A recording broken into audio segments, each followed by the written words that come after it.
So this video is part 2 or solusyon kung paano nyo mamamanage yung shortness of breath during pregnancy. So if you want to know kung ano yung mga reason kung bakit nahahapo, hinihingal yung isang buntis, check nyo na lang yung part 1. But in this part 2, I will share 7 tips how to manage your shortness of breath during pregnancy. First na gagawin mo is kailangan magkaroon ka daw ng good posture. For example, si mommy ay buntis. Paano ba ang good posture? Kailangan daw mataas yung balikat. Huwag hukot. Pag hukot ka, di ba parang naiipit mo yung baga mo? Sit properly, taas daw yung balikat, then sumandal ka.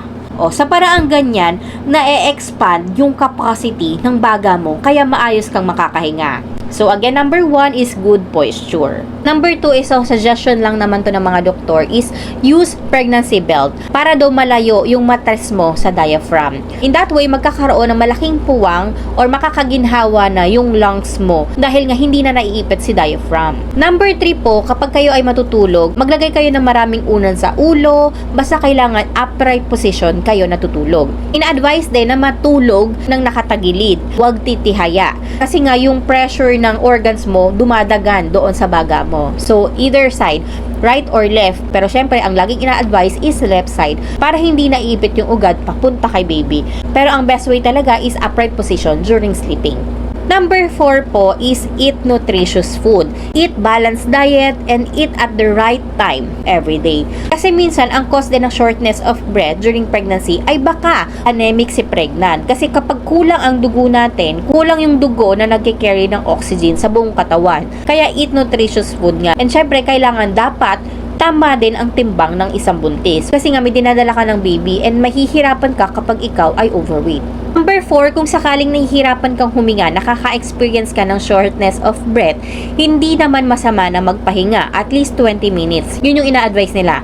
Para at least hayaan mo yung sarili mo, yung katawan mo na makarecover hanggang sa umayos na yung paghinga mo, mag-normalize na yung breathing mo. Number 5 is kailangan daw ang isang buntis ay hindi pa rin nakakalimutan mag-exercise. Ang purpose niya naman is to exercise your lungs, to expand your lungs for proper or good oxygenation naman. Kapag nag-exercise ka, kapag healthy yung katawan mo, maayos yung paghinga mo, maayos yung tibok ng puso mo. Kaya kahit nabuntis ka, may dinadala kang baby sa tiyan, ina-advise pa rin talaga na mag-exercise. Walking 30 minutes every day is okay na, or ask your doctor kung ano yung best exercise para sa'yo.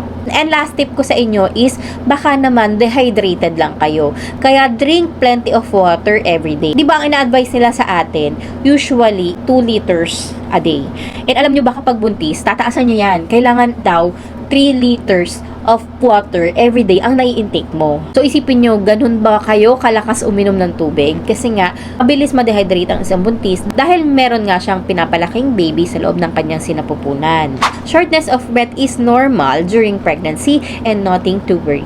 So mga mami, kung ginawa mo yung mga tips ko na yun sa'yo and umayos naman yung paghinga mo, well, okay. Pero kung sakaling hindi, nahihirapan ka pa rin huminga or mas napapadalas na nahihirapan kang huminga, well, that is the time to consult your doctor para mas ma-identify kung ano yung underlying cause kung bakit ka nakakaroon ng shortness of breath. So ayun, I hope marami kayo natutunan from this video.